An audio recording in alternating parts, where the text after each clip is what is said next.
The Randonautica adventure. The boredom of a Friday evening after school is a special kind of torture. For me, Anton, and my friends Anna, Elisa, and David, this particular Friday seemed to stretch endlessly. We'd already exhausted our usual hangout spots and activities, and were lounging in my living room, scrolling aimlessly through our phones. "Hey, have you guys heard of Randonautica?" Elisa asked, breaking the silence. Her eyes lit up with mischief as she looked around at us. "Isn't that the app that sends you to random places?"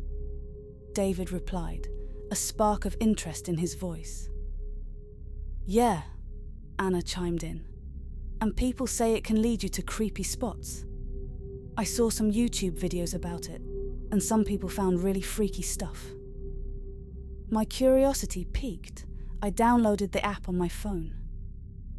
The setup was straightforward, and soon the app asked us what we were looking for. We all looked at each other, a silent agreement passing between us. "Ghosts," I typed into the app, my fingers trembling slightly with excitement and a hint of apprehension. After a moment, the app gave us coordinates to a location a bit outside our village. Perfect. We grabbed our jackets and flashlights, and with a mix of excitement and nervous laughter, we set off on our bikes. The sun was setting, casting long shadows across the fields as we rode out of the village. The journey was relatively short, but the air grew colder and the sky darker as we neared our destination. Once there, in a dark, eerie forest, we searched the area until we found an abandoned old house. The house stood at the end of a narrow, overgrown path. It was a large, dilapidated structure with boarded-up windows and ivy crawling up its sides. The paint was peeling, and the surrounding air seemed still, almost unnaturally so. We left our bikes hidden behind some bushes and approached the house on foot. "Wow, this place is even creepier than I imagined," Anna whispered. "Yeah," David agreed. "But that's what makes it exciting, right?" We found the front door slightly ajar, hanging on rusty hinges. I pushed it open, and it creaked loudly, echoing through the empty house. The inside was dark, the only light coming from our flashlights. Dust motes danced in the beams of light, and the air was thick and had the typical old house smell. "Let's stick together," Elisa suggested, her voice wavering. We nodded in agreement, and I led the way, my flashlight cutting through the darkness. The first room we entered appeared to be a living room. Old tattered furniture was scattered around, and a large cobweb-covered chandelier hung from the ceiling. We moved cautiously, our footsteps echoing on the wooden floorboards. "Look at this," Anna said, pointing to an old photograph on the wall. It showed a family standing in front of the house, smiling. "Do you think this was their house?" "Probably," I replied, studying the faces in the photo. "I wonder what happened to them." As we explored further, the atmosphere grew heavier, more oppressive. We found ourselves in what appeared to be a dining room. The table was set with dusty, cracked dishes, as if someone had left in a hurry and never returned. A sudden loud bang from upstairs made us all jump. We stared at each other, startled by the sound. "Did you hear that?" David asked, his voice barely more than a whisper. "Yeah," I replied, swallowing hard. "Let's go check it out." We ascended the creaky staircase, each step protesting under our weight.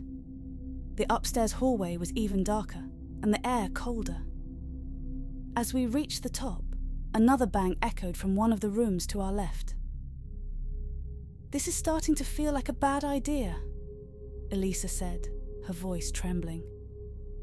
"We've come this far," Anna said, her voice filled with a mixture of fear and determination. We can't turn back now. We followed the sound to a bedroom.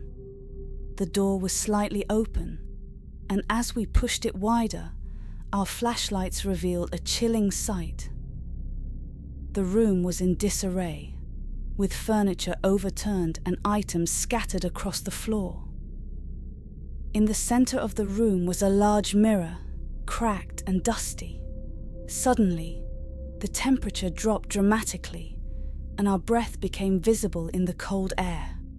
I felt a chill run down my spine, and the hair on the back of my neck stood up. "Look at the mirror," Elisa whispered, pointing. "There's something written on it." We stepped closer, and in the dust on the mirror, words began to appear, as if written by an invisible hand. "Leave now." Panic surged through me, and I turned to my friends. "We need to get out of here," I said, my voice urgent. As we turned to leave, the door slammed shut with a deafening bang. We were trapped. Fear gripped us, and we huddled together, our flashlights shaking in our hands. "What do we do?" Anna asked, her voice cracking with fear. "We need to stay calm," David said, though he sounded just as terrified as the rest of us. "Let's find another way out." In a panic, we started looking for an escape way out of the room. Suddenly, Elisa let out a scream. We turned to see her pointing at the mirror, where the ghostly figure of a woman had appeared. She was dressed in old-fashioned clothes, her face pale and eyes black. Her expression was one of sorrow and anger.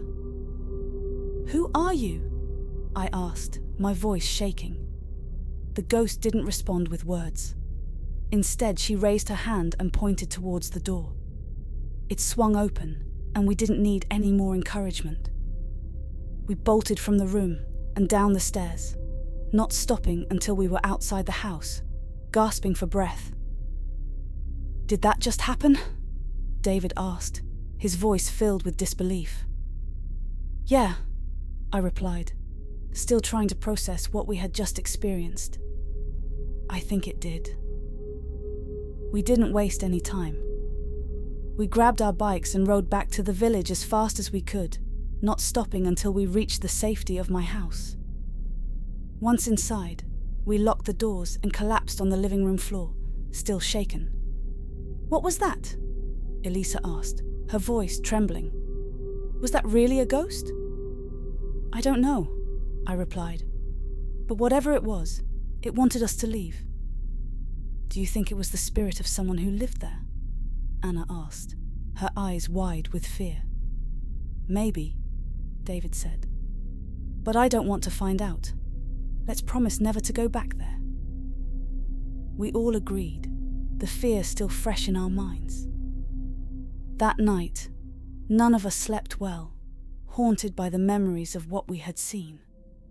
In the following days, we tried to move on from the experience, but it wasn't easy. The old house and its ghostly inhabitant lingered in our thoughts, a constant reminder of our terrifying adventure. We didn't talk about it much, but the bond between us grew stronger, forged by the fear we had faced together. A few weeks later, curiosity got the better of me, and I decided to do some research on the house. I visited the local library and dug through old newspapers and records, hoping to find some answers. What I discovered sent chills down my spine. The house had once belonged to the Anderson family, who had mysteriously disappeared in the 1920s. The only survivor was a young girl named Emily, who had been found wandering the woods, traumatized and unable to speak. She was sent to live with relatives, and the house had remained abandoned ever since. I showed my friends what I had found, and we couldn't help but wonder if the ghost we had seen was Emily's mother, still searching for her lost family. Though we never returned to the house, the experience stayed with us, a reminder of the unknown and the power of the supernatural. We had sought adventure and found it, but we had also learned to respect the mysteries that lay hidden in the shadows. And as for the Randonautica app, we never used it again. There are better things to do when you're bored. Thanks for listening all the way through. You are awesome. I hope you enjoyed my content. Please like and subscribe. Good night, and remember the paranormal never sleeps.